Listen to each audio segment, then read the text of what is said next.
We're going to talk Newcastle, your former club, of course. That you coached out, great place, great club. Indeed. They travel to Fulham today, hoping to keep their faint hopes of European football alive. Having finished in the top four last term and reaching the League Cup final, of course, this current campaign has been a frustrating one for the Magpies. I mean, I say they're faint hopes. They're only 1 point off seventh place, so still lots to play for. Speculation continues over the future of Newcastle boss Eddie Howe due to their underwhelming season, although a long list of injuries have played a big part in that. But one of the highlights of Newcastle's season is their striker Alexander Isak, who has 15 goals for them ahead of this game. That's league goals, I should say. And ahead of this game, Howe spoke about the class of the man who leads the line at St James's Park. It gives us a massive lift. I think when you've got any of your attacking players in the form that he's in, I think it transforms through the team. You know, Alex is in a really good place mentally, physically. Great to see him in the type of form that he is. I mean, he could have scored more on Tuesday, and the team's giving him a good platform to showcase his talents.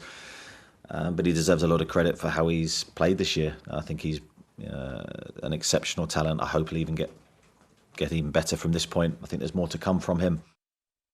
More to come from him, so says Eddie Howe. As always, when players do really, really well, we've seen it with someone like Bruno Guimaraes as well, they're linked with moves abroad or moves away, and Isak is one of those that's actually been linked with Arsenal, who, as we know, have long been suggested that they're looking for a striker. Could you see him fitting in at Arsenal? Yeah, I think he's top notch. I've always liked him. He's had a few injuries, hasn't he? And he, even this season, I did tip him to finish top scorer this year. Well, he's only 3 off Haaland. Yeah, so he's giving me a run for my money, even if he doesn't do it. I mean, it's hard to get past Haaland. If he was playing for Man City, obviously, would he get the goals Haaland gets? Probably not. But he's getting better and better. He's got fast feet. His anticipation's good. He's cool when he gets in on goal. And, you get strikers when they will clean through. You think goal. And there's some you think, no chance. He won't score. For example, Timo Werner. When he gets through, you think he's going to miss. He'll find a way of missing. Nunez at Liverpool is sort of, he's turning the page onto he's going to score, but you think he miss when he gets in.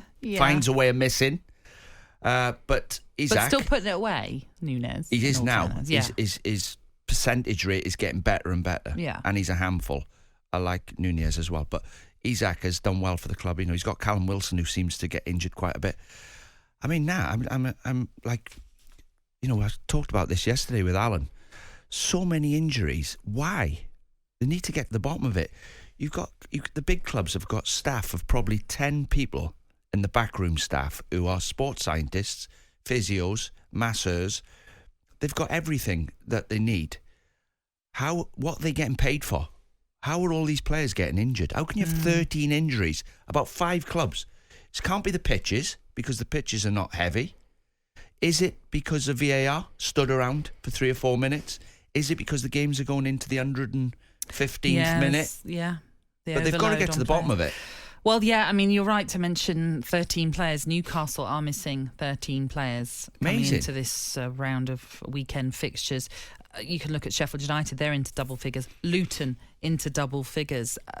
I think, looking at this situation, the team least affected right now in terms of injuries is Arsenal, with just 2. In fact, Fulham don't have a single injury, supposedly. According to the website I'm looking at.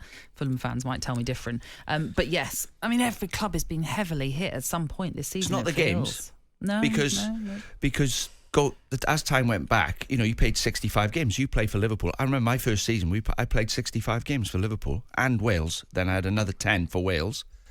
I never got injured. I never got injured once. Well, I'm sure all clubs will be looking at things a little bit different. You'd like to think, anyway, going into this summer, and I know we've got a Euros, but in terms of what tournaments they participate in away from I'm talking about the Premier League teams, they do these little friendly tournaments, don't they? Will they have to reconsider those? But unfortunately, it's always money that it all comes down to. That's why they head out to the Far East. That's why they head out to America. You deserve it. If you take your team round the world pre-season for money and you get injuries, don't be surprised. Man United have had it and Liverpool had it last season. Yeah. It's got to be something to do with your pre-season as well. Well, Newcastle against Fulham. We'll, again, look ahead to more of these games a little bit later on, but that is a 3 o'clock kickoff at Craven Cottage as then Newcastle make the trip down to London. You're tuning into Game Day Breakfast with Dean Saunders and me, Natalie Sawyer. On AM, on DAB, via the talkSPORT app and on your smart speaker. talkSPORT.